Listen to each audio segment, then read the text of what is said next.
नमस्कार बच्चों, आज हम ब्रिटेन के संविधान के अभिसमयों के महत्व की चर्चा करेंगे। पिछले वीडियो में हमने देखा था कि अभिसमयों का पालन क्यों किया जाता है।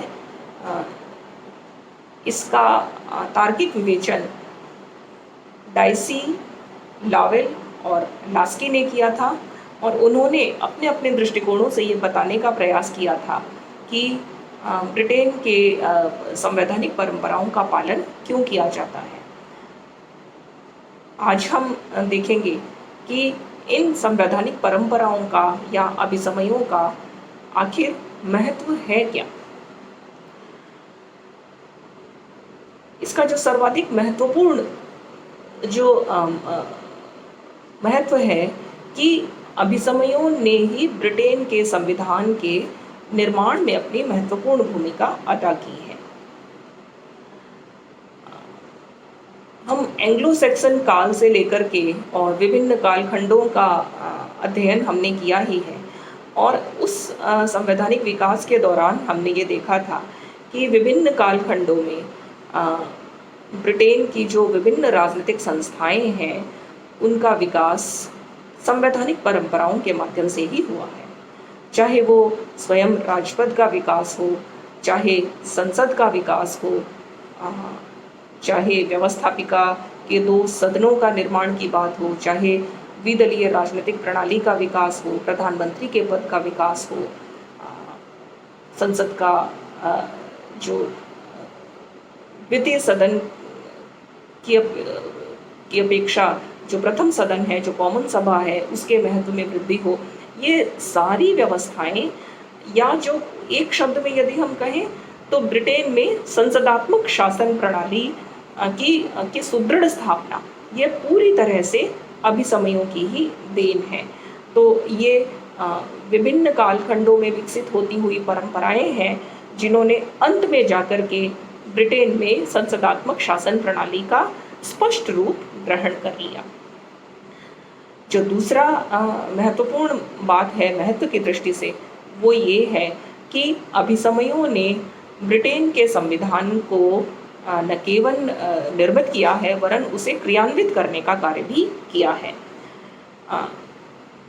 यदि अभिसमय न हो या हम ऐसी कल्पना करें कि विभिन्न संवैधानिक परंपराओं का पालन करना यदि एक दिन के लिए भी बंद कर दिया जाए और केवल संविधान के कानूनी ढांचे, विभिन्न जो कानून हैं, केवल मात्र कानून के अनुसार ही यदि ब्रिटेन के शासन को चलाया जाएगा तो ब्रिटेन के संविधान की क्रियान्वती असंभव हो जाएगी। कहने का तात्पर्य ये है कि ब्रिटेन के संविधान का जो कानूनी ढांचा है वो एक राजतंत्र, कठोर राजतंत्र की स्थापना करता है, जबकि अभिसमयों के कारण ब्रिटेन का जो संविधान है एक लोकप्रिय संविधान में बदल चुका है। तो इस तरह से ब्रिटेन का कानूनी संप्रभु या सर्वे सर्वा वो राजा है, जबकि ब्रिटेन की जो राजनीतिक सर्वे सर्वा है वो ब्रिटेन की जनता है, जो ब्रिटेन की संसद के माध्यम से अपनी प्रभुसत्ता का इस्तेमाल करती है। तो इस तरह से बहुत सारे अभिसमय हैं जिन्होंने इस कानूनी संप्रभु और राजनीतिक संप्रभु दोनों के बीच के संभावित संघर्ष को टाल करके उनमें समन्वय पैदा करने का एक महान कार्य किया है। जैसे कि वहाँ पर एक अभिसमय है कि राजा जो है वो प्रधानमंत्री के परामर्श पर ही कार्य करेगा, वो प्रधानमंत्री के परामर्श को टालेगा नहीं। राजा संसद के द्वारा यदि कोई कानून दोनों सदनों से पारित होकर के आता है तो राजा उस पर अपने हस्ताक्षर करेगा, उस पर वीटो का प्रयोग नहीं करेगा। इसी तरह से एक और अभिसमय है कि प्रधानमंत्री जिन लोगों को अपने मंत्रिमंडलीय सहयोगी बनाता है, राजा उन्हीं को अपने मंत्री के रूप में स्वीकार कर लेता है। इसी तरह से राजा कभी भी मंत्रिमंडल की बैठकों में भाग नहीं लेगा। ऐसे बहुत सारे अभिसमय हैं जिनका यदि पालन नहीं किया जाएगा तो निश्चित रूप से ब्रिटेन के संविधान का क्रियान्वयन ही खतरे में पड़ जाएगा। तो ब्रिटेन के संविधान को चलायमान रखने में भी अभिसमयों का महत्वपूर्ण योगदान है। तीसरा है कि ब्रिटेन की शासन व्यवस्था को श्रेष्ठतर बनाने में भी अभिसमयों की महत्वपूर्ण भूमिका रही है। जब कोई परंपरा पहली बार अस्तित्व में आई, उसके बाद निरंतर आगे आने वाली परंपराओं ने उस महत्वपूर्ण संस्थान में निरंतर परिष्कृति का कार्य किया। जैसे हम देखें कि एंग्लो सैक्सन काल में जो क्यूरिया रेजिस अस्तित्व में आई थी और नॉर्मन एंजेलियन काल में जो मैग्नम कॉन्सिलियम अस्तित्व में आई थी, परंपराओं से ही उसका विभिन्न कालखंडों में हजारों सालों में आने वाली परंपराओं में उन्हीं संस्थाओं का परिष्करण होते होते वो वर्तमान में व्यवस्थापिका और कार्यपालिका के सुदृढ़ संस्थाओं में परिणत हो गई। तो इस तरह से अभिसमयों का एक काम यह भी है कि उन्होंने पिछली संस्थाओं को और अधिक रिफाइन करके लोकतंत्र के अनुरूप बनाया है, और यदि कोई संभावित संघर्ष हो सकता था तो उन महत्वपूर्ण संघर्ष के बिंदुओं को भी अभिसमयों के माध्यम से हटा करके और ब्रिटेन के संविधान को श्रेष्ठतम संविधान में बदला है। जैसे कि एक वहाँ पर संवैधानिक परंपरा है कि प्रत्येक विधेयक के 3 वाचन होंगे, 3 रीडिंग्स होंगी प्रत्येक जो ड्राफ्ट है जो जिस सदन में जाएगा। तो इसने भी लोकतांत्रिक तत्व में निश्चित रूप से इजाफा किया है। इसी तरह से जब लॉर्ड सभा कानूनी न्यायालय के रूप में जब वो कार्य करेगी, जब वो एक न्यायपालिका के रूप में कार्य करेगी, तो लॉर्ड सभा के केवल 9 कानूनी लॉर्ड्स ही उस समय न्यायालय के रूप में बैठेंगे। तो ऐसी व्यवस्थाएं जो राजनीतिक दृष्टि से किसी भी संविधान को श्रेष्ठ बना सकती हैं, उन परंपराओं को ही आगे जाकर चलने दिया गया। और जो संवैधानिक परंपराएं संविधान के विकास के लिए महत्वपूर्ण नहीं थी, उनका हम कह सकते हैं कि त्याग कर दिया गया और उनके स्थान पर नई परंपराओं से कार्य करना प्रारंभ किया गया। एक और महत्वपूर्ण जो महत्व है वो है अभिसमयों ने ही ब्रिटेन में राजपद के लोकतंत्रीकरण को संभव बनाया है। ऐसा कहा जाता है कि एक बार फिलिस्तीन के जो तानाशाह है यासिर अराफात, उनसे पूछा गया कि इस दुनिया में कितने राजा हैं, तो उन्होंने मजाक में यह कमेंट किया था, जो कि इंग्लैंड के राजपद के महत्व को दर्शाता है, कि दुनिया में अंततः सिर्फ 4 राजा बचेंगे, 4 ताश के पत्तों में और 1 ब्रिटेन में। अर्थात दुनिया में सभी देशों से राजतंत्र समाप्त हो सकता है, किंतु ब्रिटेन में राजतंत्र सदा कायम रहेगा। क्यों? ब्रिटेन की जनता राजा के खिलाफ विद्रोह क्यों नहीं करेगी? क्यों?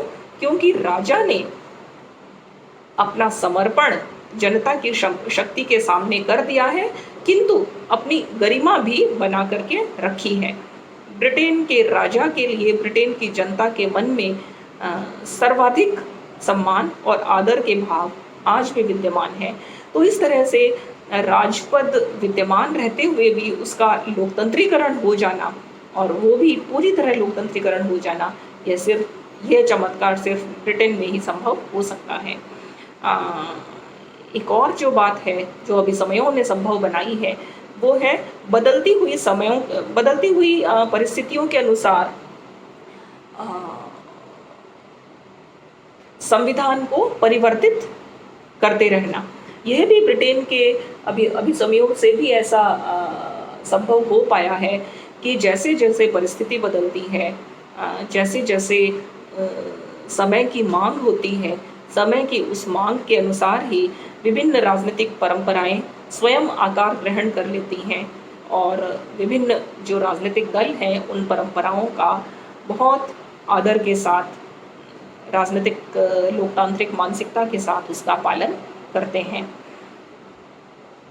एक और महत्व की बात ये है कि शासन की सभी मौलिक संस्थाओं का उदय अभिसमयों से ही संभव हुआ है। इसकी चर्चा हम पहले कर ही चुके हैं और अभिसमयों ने ही अल्पसंख्यकों के अधिकारों की रक्षा में भी अपना महत्वपूर्ण योगदान दिया है।